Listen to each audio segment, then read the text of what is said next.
Hi, Kate Tenpenny. Hey. Hi. Hi. I still have my earrings on. Went to Eli's JK meet and greet today. Tonight. I know.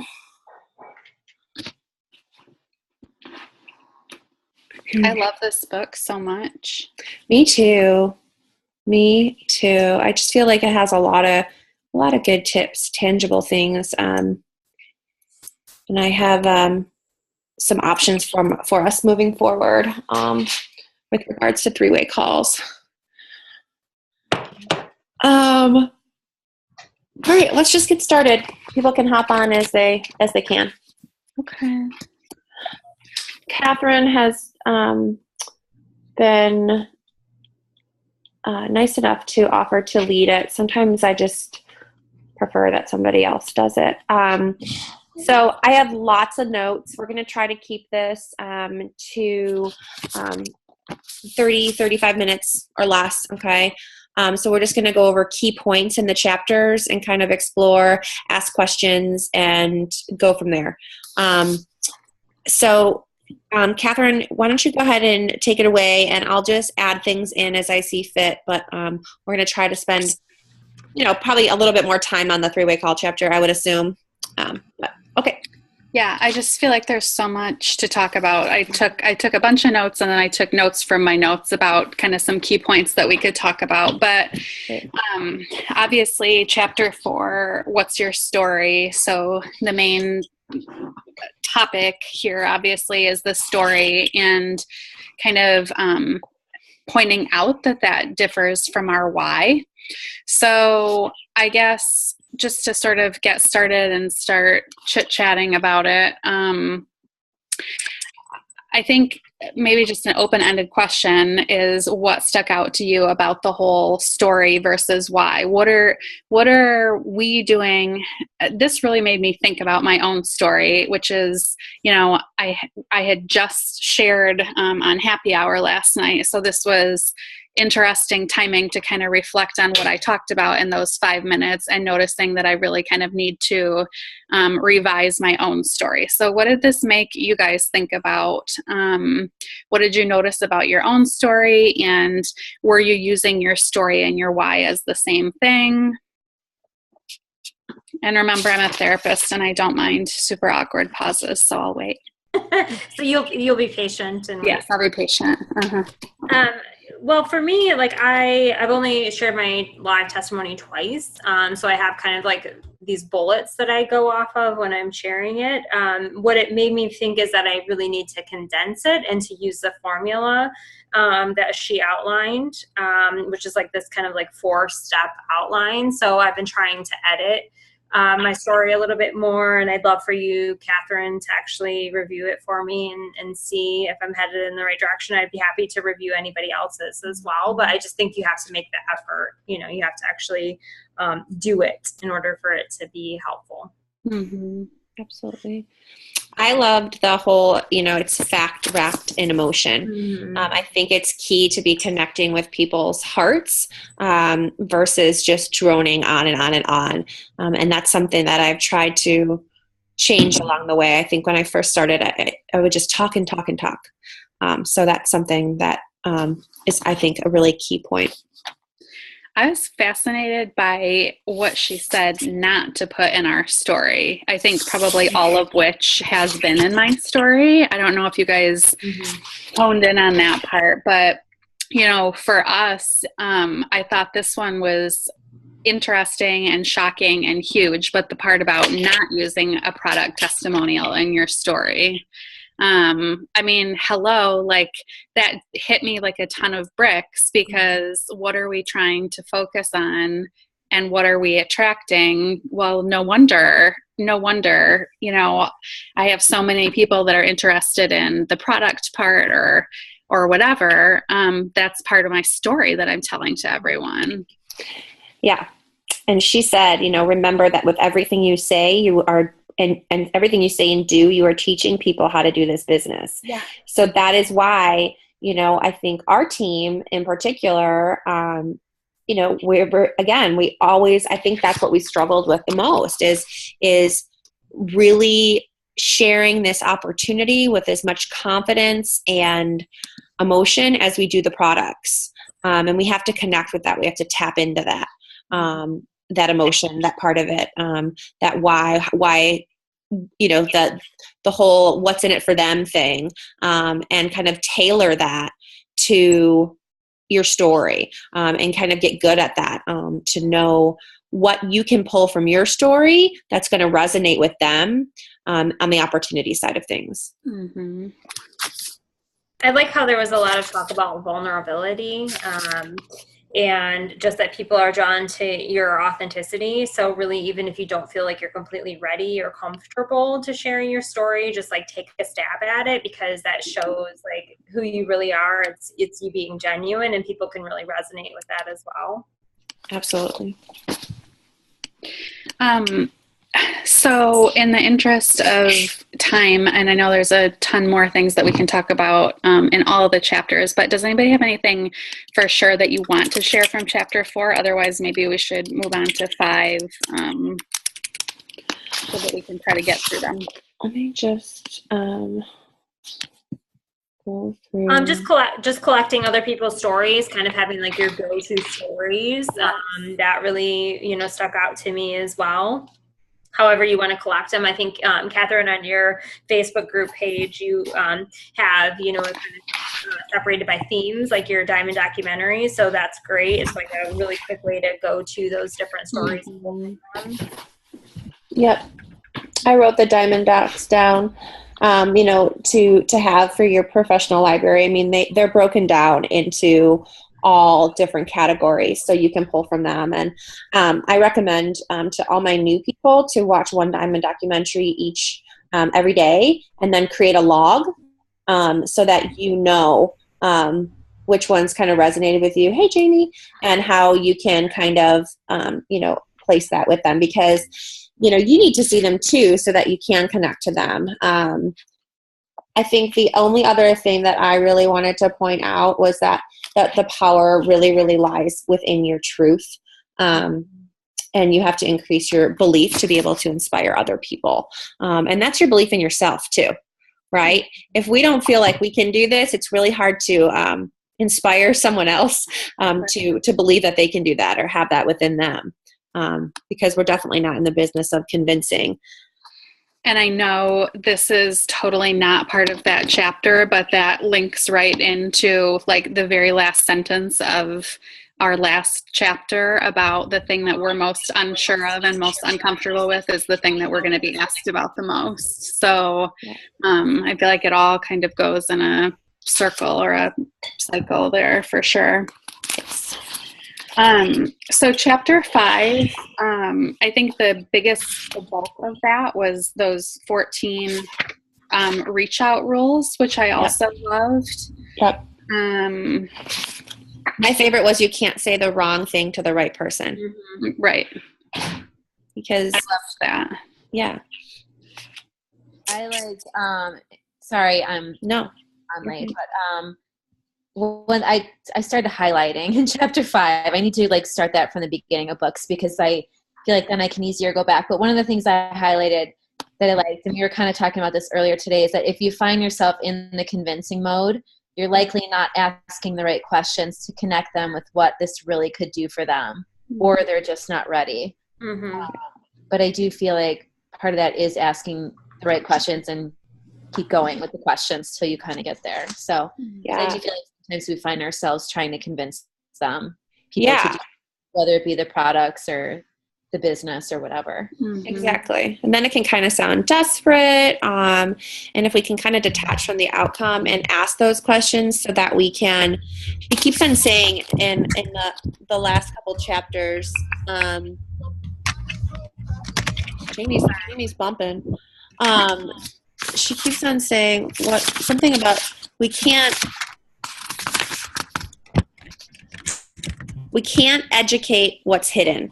So if we don't know the answers to, or their reasoning for their objections, their whys, their what's in it for them, if we don't know those things, it's really hard to block objections or connect with them on a level that's going to help.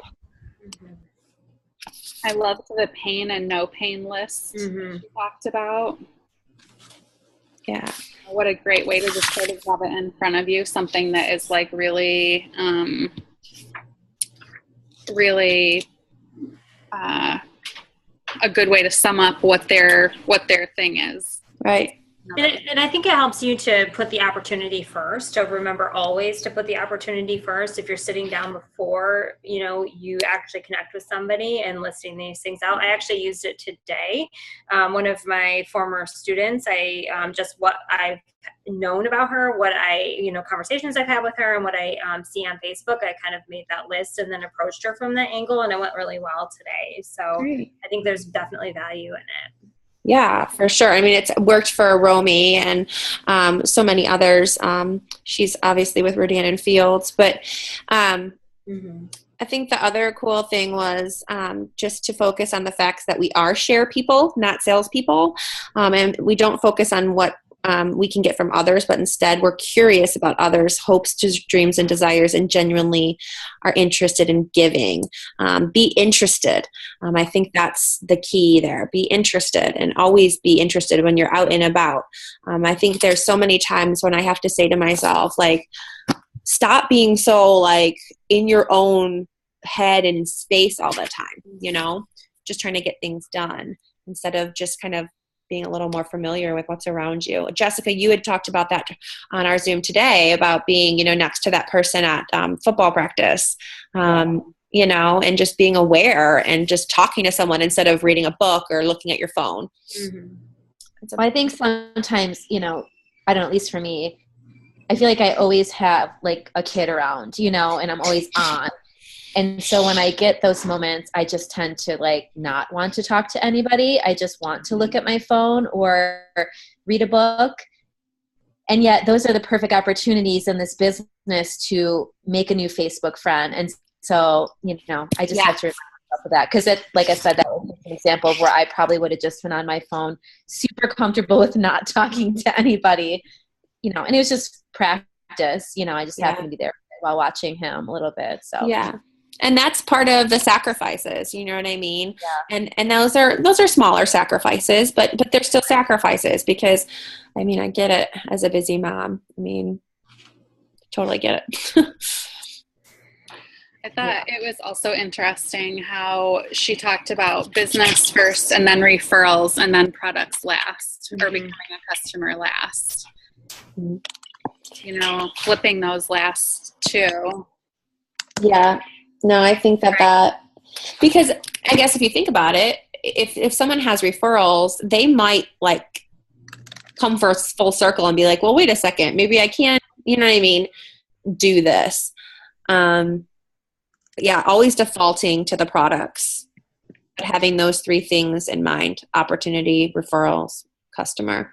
And when you ask about the referrals, you want to connect it to who they are. So, do you have anybody that might what you're looking exactly for, like you, So yeah. then they start to think about themselves in that role a little bit more too. Absolutely. That's actually from a Ray Higdon thing. I'm sure who knows who actually came up with it. But when somebody says no to me, I always use that. I always say, no problem. But do you know anybody that blah, blah, blah, blah, blah, and the blah, blah, blah, blah is exactly like that. And they'll usually be like, well, wait, That's me. Yeah. Wait a second. Yeah.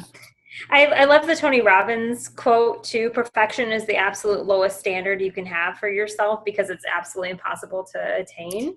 I loved that because we have to get that t-shirt. Such high standards, but really we're just failing forward, Yes. Love it. So into chapter 6, I liked how she sort of segued into, okay, so, well, obviously the title of it, she's interested, now what? So I loved the concept of thinking of moving people quickly through the funnel. I think this is where things tend to get hung up a lot and where we give people too much time to think, talk to other people, start having doubts creep into their mind. And so I liked how she really just sort of talked about making, like, doing it appointment to appointment. Each time you're talking to them, setting up the next time that you're talking so that you can really know that there are deadlines and that they need to keep moving. The quote, if this is a good fit for you, you should really get started and take advantage of our event next week to start growing your team and your customer base. And I feel like that's in contrast to some of the way that, so much of the preparation that sometimes people feel like they have to go through before they'll start doing something. And it's like, no, let's come and do it now. We've got this perfect way to get you started. Yeah. And that perfect way could be our slim groups, our happy hour that we have every week. So these things are all set up for us. So we have events that you can, plug your people into and meet at least once a week on Tuesday nights. We have that. And then the whole 3-way call thing, I was going to ask you guys if you think me putting out like a sign up genius or having that available for the team would be helpful. It kind of freaks me out because I don't really know how to do it. And I don't know. I just don't, I don't know. But I wanted to throw that out there because I've always been a huge fan of 3-way calls, not only when someone joins our team, but prior, to get people on board quicker. The third-party validation is huge. And I want to get good at using what she's saying in here. There's so many ways that I can improve on my 3-way calls, just being more directive and using these questions that I want to read that chapter over again and over again because it's something that you just have to practice. And I think it's just going to help us help people see what's in it for them quicker and how it could be a good fit for them a lot quicker. One of the quotes in the previous chapter was, dragging people to make a decision in our favor ends up slowing us down and gives that poor person rug burn. I could totally relate to that because I feel like I'm doing that a lot. And I think the 3-way calls and things like that will kind of help weed those people out. You know what I mean? Those people will never be joining our team. For the most part, those people will be giving us referrals or becoming a customer. Well, Kate, when she talked about the online calendar, I thought about you because I mean, obviously, it's easier for me to do 3-way calls, but I mean, I think that probably could be a really good idea for you. I think you just need to decide who you're offering that calendar to. Are you offering it to one person? Right. Are you offering it to probably certain level 2s? You know what I mean? That's my favorites. Yeah. Yeah, I know. Because I have several adopted level 2s. So it's well, yeah, that's what I'm saying. Or, I mean, but you also, you have a lot of really strong levels. But you know what I mean? I'm just saying, I know. You have to use, which runners, I guess. And then, I guess, the way I was thinking about it was, I would offer it to everybody who doesn't have a upline or a sponsor working the business. Yeah. But I already have things going through my head why that wouldn't work too. So I don't know. Work in progress. Yeah. But at least then we could go to your online whatever it is, sit down and be like, okay, instead of having it, maybe that would eliminate some of your text and all that, because then we could just go on and pencil it in, and then that would eliminate some of the notifications. I think I could definitely come up with 3 or 4 slots a week. You know what I mean? That could definitely be in so, and then there's always if somebody messages me, there's always time where I can figure out what something, you know what I mean? A time that would work if those don't, you know what I'm saying? So starting with something like that, I think would be fine. I have no idea how to do Sign Up Genius and everything, but I'm sure I can figure it out pretty easily. Yeah, it's really easy. Okay. But yeah, I think that brings up a good point. I mean, I think there is a slowing point when say Jessica and I are trying to figure out when a good time for a 3-way call is or whatever. It's we obviously all have lives, and there is this slow point of matching everybody's schedules, you know what I mean? And I do feel like this girl, probably just made it work no matter what. You know what I mean? And I understand that, but it's just not realistic for most people. For me or for most people. Yeah. But then I also think, like, Emily, if it was Nikki that had somebody and she needed it, if her customer's really that busy and, like, she needed a Wednesday night or whatever and you were busy, then I could do it, or. Right. No, I mean, I know I have, like, other people to rely on, but I just think, like, that's where I see the process sometimes slowing down. You know what I mean? Like, yeah, just guaranteeing that availability. Right. You know what I mean? And even it's not Jess and I's schedule, but it's like the person's schedule, like getting them to commit to, I don't know. It's just some of these people in these books and other things, I read, they make it seem so seamless. Like, okay, can you talk tomorrow at 8 and 12? As in, like, this perfect world, everybody could choose, like, one of those options. You know what I mean? I'm like, well, that would be so easy, right? Yeah. But it's just not like that, right? It isn't. And it actually kind of, like, makes me a little more anxious, like, thinking about it, because I'm at a point where, like, I really need to figure out office hours and freaking stick to them, because it's just seeping everywhere and into my life. And that's not what you're supposed to do either. You know what I mean? Like, it still needs to be fun, and you still need to be a mom or a wife or what, you know what I mean? And so, like, I don't like the idea of being as available as I've been, or just being like, whenever, I can do it whenever, you know what I mean? Because it's not duplicatable. And who wants to do that? Like, you know what I'm saying? Like, who are we going to bring on and be like, oh, by the way, you have to be available 24 hours a day for these 3-way calls if you want to be successful. You know what I mean? Like, no, thank you. So I think we just have to I'll come up with, I'm going to sit down whenever I have a chance and come up with some, like, office hours, and I will slate, like, those in there so that I can do a Sign Up Genius thing. And I'd be happy to do it with anyone, because I'm going to tell you right now, the only people that are going to use them are probably the people on this Zoom, or, a couple other people that weren't able to make the Zoom. You know what I mean? So if they start getting out of hand, then we'll have to, you know what I mean, trickle them on down. Yeah. Does that sound good? Delegate. Yes. Well, right. Yes. And I mean, it kind of goes back to that Leslie Zan thing. I mean, I guess, like, I feel like I had the welcome call one's done, down, you know what I mean? But I'm not as good at these, like, 3-way welcome calls prior to the signing up, you know what I mean? The prospecting calls? Like, if a group of us gets better at it, then we could rely on each other, like Leslie recommended, right? You know what I mean? Like, maybe, Catherine would be available at a time that somebody else, on my team, I don't know, help each other or something. Absolutely.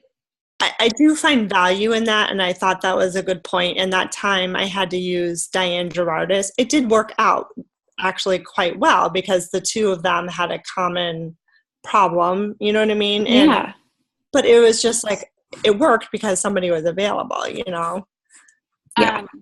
I just had a message. I don't know if you guys can all see this or not, but Jamie says she's been trying to chip in, but we can't hear her. But now her mic is on. I unmuted her. Okay. Jamie, now she's muted again. Muted again.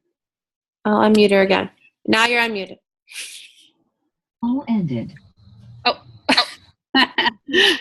Okay. She's gone. I was trying to read her message and respond to it, but Emily, I think you just said what I had been thinking, that it was once we might be able to, like, practice a couple of these or hear a couple with this new way with you, Kate, the goal, wouldn't it be cool if we could rely on each other to do those calls too? I'm guessing you probably just said that because I heard a little piece of it, like Leslie Zan had brought up, but this is like a totally different way than the 3-way calls are kind of going now, or at least some different language that I think would be super duplicatable and easy to use. If we could implement that and then kind of use each other for it too when we can't use Kate. Absolutely. And, I'm not going to be any better at these than you all are right now because I, haven't been using this verbiage either. So I think if we can all just practice them together, with our prospects, right, starting now, and utilizing each other, we can practice them and get better at them. Romy was coached by Leslie Zahn. So this is why a lot of this is familiar. It is important. It's an important skill to get good at and to get confident at, and to move them through in a very quick and beneficial way for them, right? They're getting their questions answered. They're finding out what's in it for them. If it's a good fit, they're not feeling pressured. I have used the verbiage a lot of like, I'm not here to convince you, but I'm here to definitely, answer your questions and see if this is a good fit for you.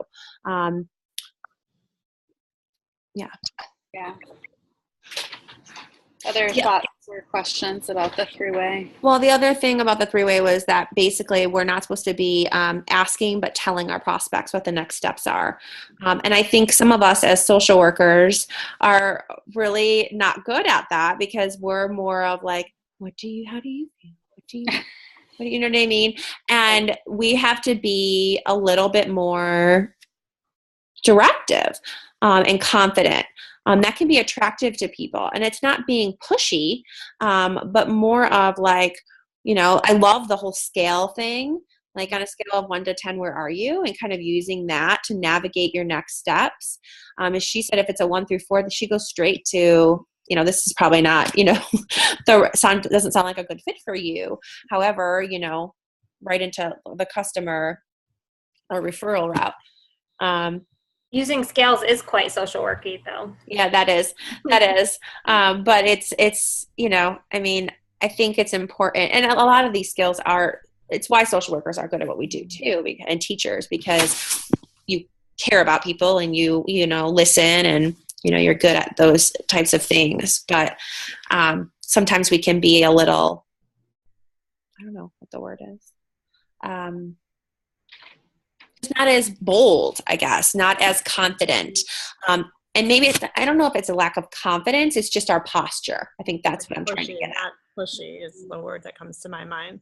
Yeah, but I don't think she's pushy in this as much as she's just, this is it. Like, these are the facts. These are the, you know what I mean? These are the objections. Like, this is where we're going.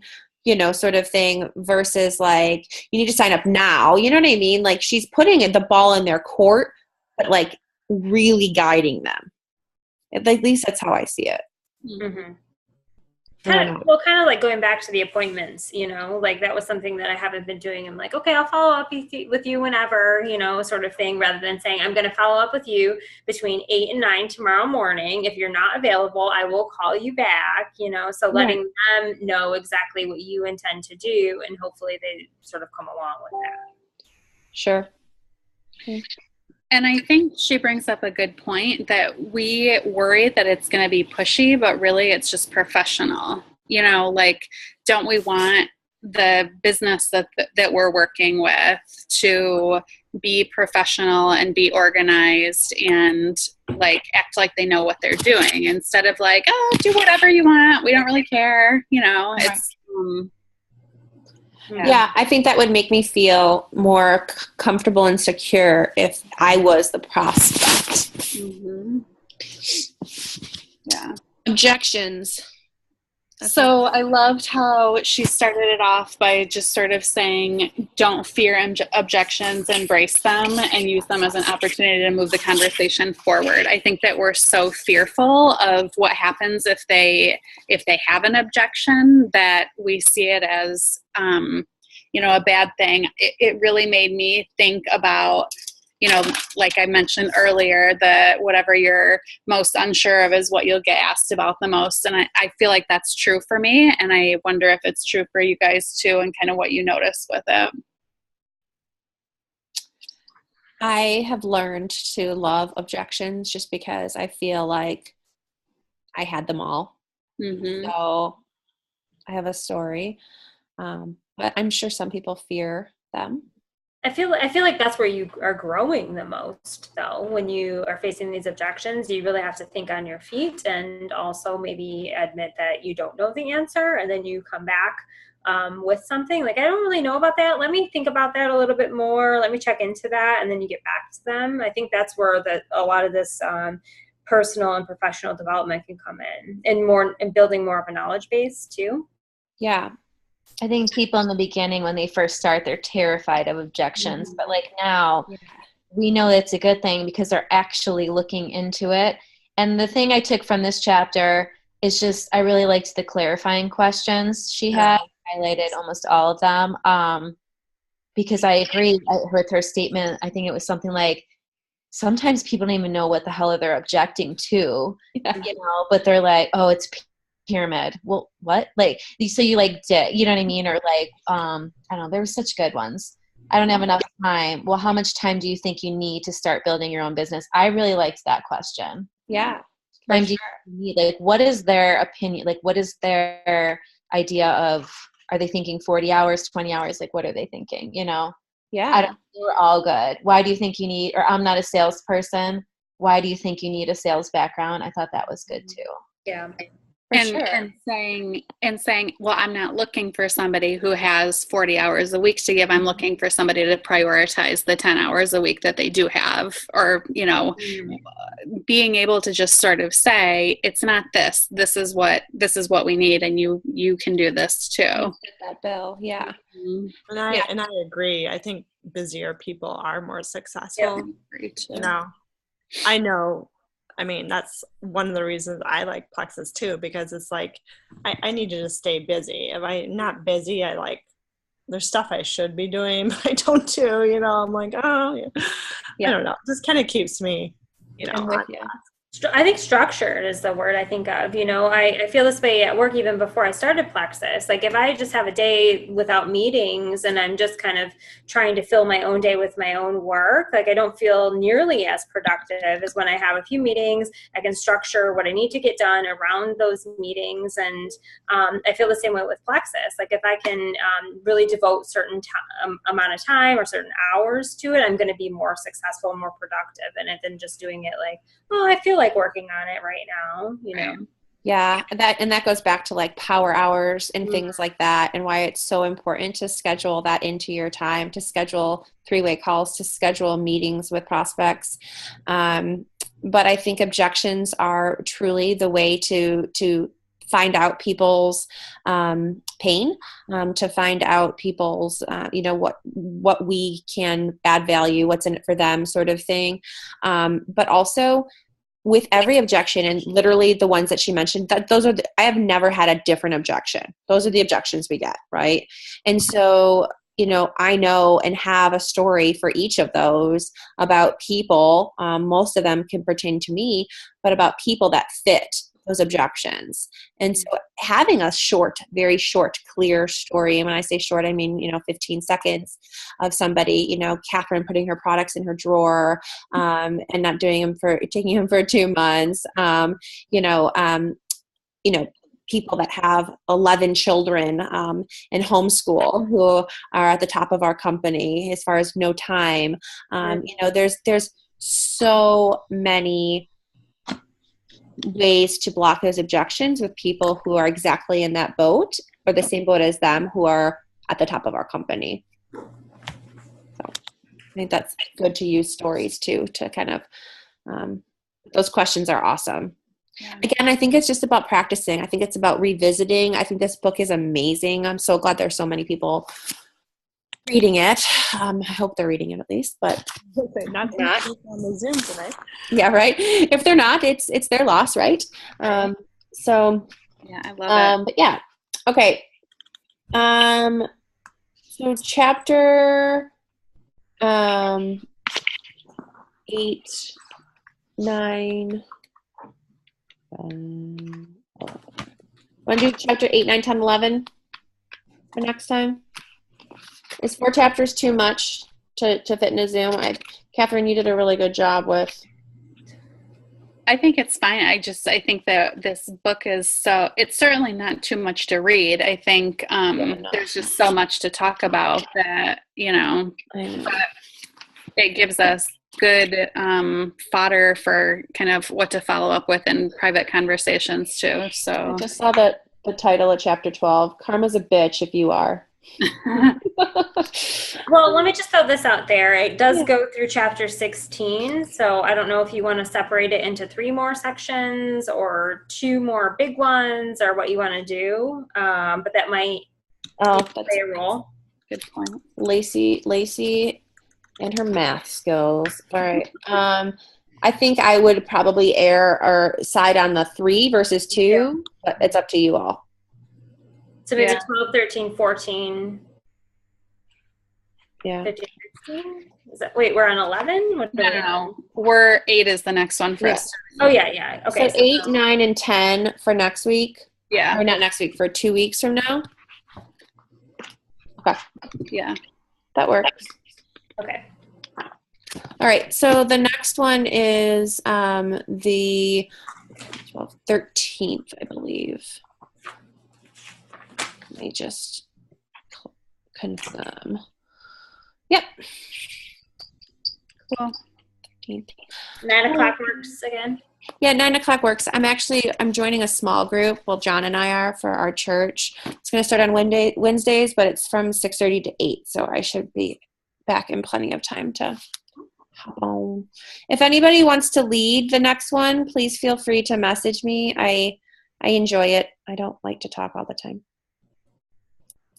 I would lead. Maybe I can do the one after, but on the 13th we have some things going on, so I might be late that night. Okay, that's fine. Maybe you can do the 1-2 weeks after that. Yeah, that should be fine. I'm willing to leave the next one. Thanks, Lacey. Yes, you're welcome. Awesome sauce. Okay, guys, I will see you all. Well, I'll see you before then, but have a good night. Bye. Thank you.